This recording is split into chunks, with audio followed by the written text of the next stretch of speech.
Urban Meyer is stepping down as head coach of The Ohio State University. I heard that.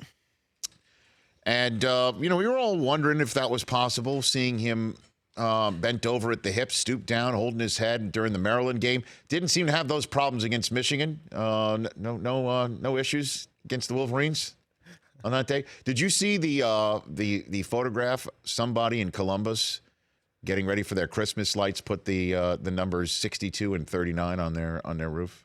In lights? Yeah. That's hilarious. Yeah, so Urban had no problems against Michigan, no problems against Northwestern.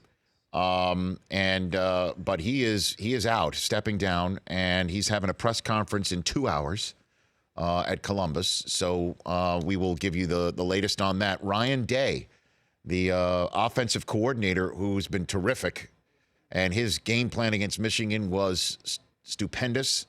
And the plays he's been dialing up for Dwayne Haskins has been nothing short of special. He was the one who was the interim head coach earlier this year when Urban Meyer was sidelined in the I don't even know what to call it. It was a scandal when we were in Canton. When we were in Canton in Ohio in August for the Pro Football Hall of Fame, people were thinking he'd be out. He was never going to coach at Ohio State again. Right. When he was sending all those letters to Buckeye Nation, and it was ugly when we were there in Ohio. And he was suspended for 3 weeks based on what was going on with the Smith family.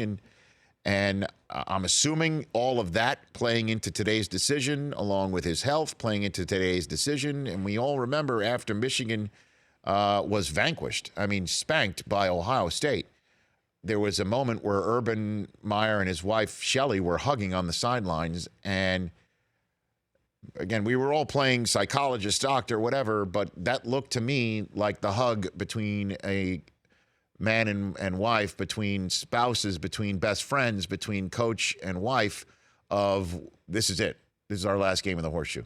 That's what it looked like to me, and sure enough, that's his last game in the horseshoe. His last game's going to be at the Rose Bowl against Washington. And as if it wasn't, as I mentioned yesterday, difficult enough for me here to be in town to see all the red that's going to be here on January 1st. I imagine it's going to be a hell of a farewell party. Every Buckeye on planet Earth that is free on New Year's Eve and New Year's Day is going to be out here to celebrate Urban Meyer. And say what you will, obviously, about the off-field stuff, about what he's been about off the field lately at Ohio State, or what we're assuming he's been about off the field, many of us, off the field. What this guy can do is coach. And I will absolutely say I'm conflicted about him leaving Ohio State as a Wolverine and a Michigan graduate, because, man, I wanted to beat him. And now that's not going to happen. And I'm sure all the Buckeye fans listening out there say, well, if he stayed, it wasn't going to happen anyway. So I'm letting the smile be my umbrella here. I said to you today, Chris, when I came in here, I said, I don't know how I feel about this, because I'm conflicted.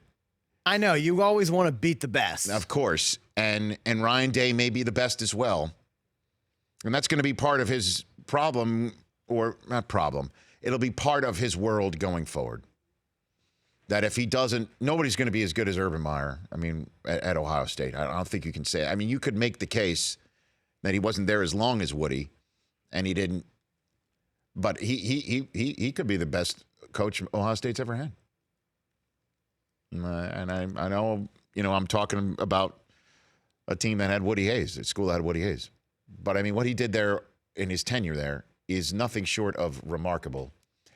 And the part of me that's conflicted of him leaving and leaving the rivalry, having never lost to Michigan, is not only did he never lose to Michigan, but more often than not, he kicked Michigan's ass up and down the block, and I will admit it. And that was tough to take. That's been tough to take. And now Michigan's not going to get its shot unless Michigan sees him in the Rose Bowl coaching USC in a couple of years. Or he goes somewhere else that Michigan sees him. He'll definitely be back. Well, right? That's the conversation. By the way, he hasn't officially come out and said the words yet, and he will in a couple hours. And we're already assuming at age 54 he's not done with coaching in his life.